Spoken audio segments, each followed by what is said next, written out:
Well, at first, I was sitting at home on a Saturday, which was the 29th. It was like 7 or 8 p.m. and the phone rung. I'm sitting there looking at TV. So my mom said, I said, well, mom's calling. So I picked the phone up and she wasn't sounding right. So she said, Shanquella gone. So, I'm saying gone, gone where, and she said, she dead. I said, dead how? And she said, alcohol poison. So when she said alcohol, I said, how she got alcohol poison? Where's she at? So she said, Mexico, Cabo. So, the phone just, my phone dropped and I just started crying. And then, I'm trying to figure out who she was over there with, and said she was over there with some friends that she went to school with, went to Salem with. So I said, you know of them? You know them? She said, I know of them. I just know she went to school with them. So, from there, my whole night was just trauma, man. I just cried all that night. Oh man, so the situation with Shanquella Robinson just continues getting wilder and wilder by the day. Shanquella's father did an interview with the North Carolina Beat, that's a Facebook channel.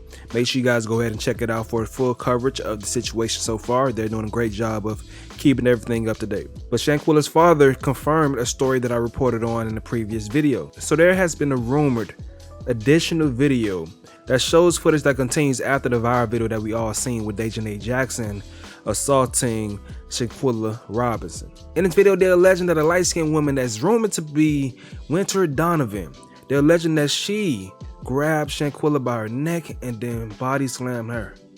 And then from that point, she stopped moving. So this is all alleged, but even the father heard about this. I'm gonna play that, but I want to also put something in the context that the father has a pretty good ear to the streets, because initially, when Shanquella's fake friends went to speak to the mother and told her to lie about alcohol poisoning, the father was the first one to hear about it possibly being a fight that happened overseas before we even see the video came out. So whomever is feeding the father information, they're pretty accurate. So let's see what the father has to say right here. This information came directly from someone who is friends with Dejanay's mother, and this information was communicated because people were upset about the fact that only one angle is being showed, and that is Dejanay assaulting your daughter. This was not a fight. This was a brutal assault. Yeah. I heard the same thing you heard. There's a video out there. Yeah. That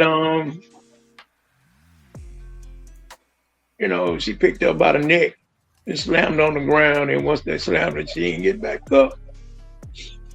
Did not get back up. So I guess that slam right there must have broke her neck and her spinal cord. Shanquella's father was also asked about Nazir Wiggins and how do you feel about his account of the situation. So he was the last one. He was the last one. He was the last one about her breathing or something, So when I got there, she was in the game room. They told me she was not feeling good, so I instantly go to her, put on her side, get a bag, and all that. So I'm sitting right next to her the whole time. I was crossing my heart and hope that he playing soft music and rubbing her head. Really? You saw the bruises. You saw the bruises. You came in the house. You want to sit there and say you played music and rub her head, and then she took a last breath, you left?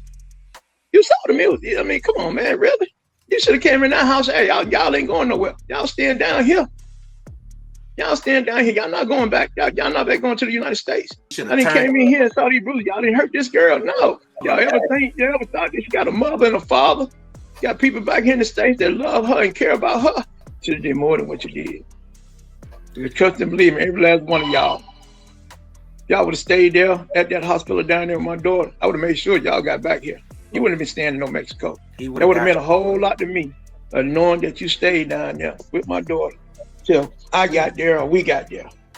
Now, it's very understandable for a father to feel that way, But thank God this man was in a great position to go ahead and take care of things financially for his daughter. In which I know it wasn't but God that led me to her. So me and my brother got on that phone and started Googling all the funeral homes that was over in Mexico, Cabo. So we came up to funeral home, Riviera funeral home over there. And first we called, a guy answered the phone. He didn't speak English. So we called back again, and another young lady answered the phone, and her name was Elizabeth. And from that point on, she said, I asked her, you have Shanquella Robinson over there? She said, yes, sir. Like, Miss Robinson, I'm sorry for your loss. I said, Mr. Robinson, I'm going to stick with you until I get your daughter back to the state. That lady was like an angel. After I wired the money, they got the body. So did the paperwork, and it'll take a while for that paperwork to get done because they had to transfer everything over into English. Yeah. So she got back here last Thursday, around about 5 o'clock. So I'm sitting there in the funeral home. As soon as that door opened and that box came in there with her in it, man, you know, just cried like a baby. Yeah. Didn't even want to leave out the funeral home. My brother had to pull me out of there.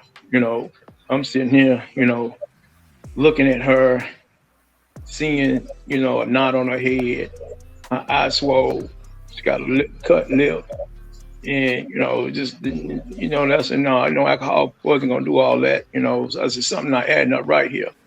And so y'all gonna come back here to the States, bring her luggage back, sit right there in her mom's, in her sister's face, ate, told y'all story, how it happened, alcohol poisoning and all that. And then, you know, 2 or 3 days later, when the report came back, the lady told me, no, Mr. Brown, your daughter didn't die of no alcohol poisoning. She died, it was trauma to her neck and her spinal cord. It was broke. So that's when I just had it. I said, no. I said, baby girl, your daddy is not gonna let you die in vain. I will get justice for you. And it's a shame, you know, for y'all men to be sitting in the room, the video I saw. Yeah. For y'all men to be sitting in that room and y'all let this go on, ain't do nothing. And Khalid, you supposed to be her best friend for 5 years. And y'all supposed to be friends. Yeah. Friends just don't do that. No, Khalid never called whatsoever. You know, from what his mom was telling me, you know, he'll come over to the house. I guess he was coming over to see what kind of information they knew. But once I found the information out, that's how they found the information, was through me, that she had a broken neck and a broken spinal cord, trauma. Right. That's how they got the information, was through me. And then once they came, when I called and sent what happened, then he was over there. Then all of a sudden, from what they told me, he got all sick and wasn't feeling good. And say his aunt was with him or his mama was with him. And he wanted to leave. And when he left, they ain't heard no more from him, you know. So, and then when I saw the video, for y'all to beat her, knowing she's not a fighter, for y'all to, I don't know if y'all woke up out of her sleep, to beat her naked like that. Well, why she was naked? For you men to, you know, to sit in that room and watch her, that girl hit on her like that while she was naked. Do y'all have sisters? Do y'all have a mother? What if someone show y'all the video like that? A man, someone beating on your mother or beating on your sister naked. How would you feel? And she's not even defending herself because she's not a fighter. You're already bigger than her. She ain't number, you know, petite, no way no more than about 120, 125 pounds. That's not her style. Her style is not a fighter. She wasn't raised like that. It's tough because you're seeing so much support from the outside world. You're thinking you're closer and closer to getting some answers. But the thing about it is, law enforcement moves at a different speed. So he was asked about hearing that the FBI has intervened with the situation, and here's what he had to say about that. No, I don't know nothing. I'm just waiting on them. Yes, I'm in sir. the blind, just like everybody else in the blind. I just know God is moving. You know, He's moving at His own time, and I walk by faith, not by sight. All in all, this is really heartbreaking to see the father have to speak about his daughter not being here anymore. So all this is crazy. This is all crazy. Hopefully law enforcement gathers enough information to be able to hold these people accountable that were responsible for Shanquella losing her life. Make sure you guys subscribe to my channel for more coverage of the situation as well as others. It's your boy Stacy, and I'm going to sign out, man. Yo.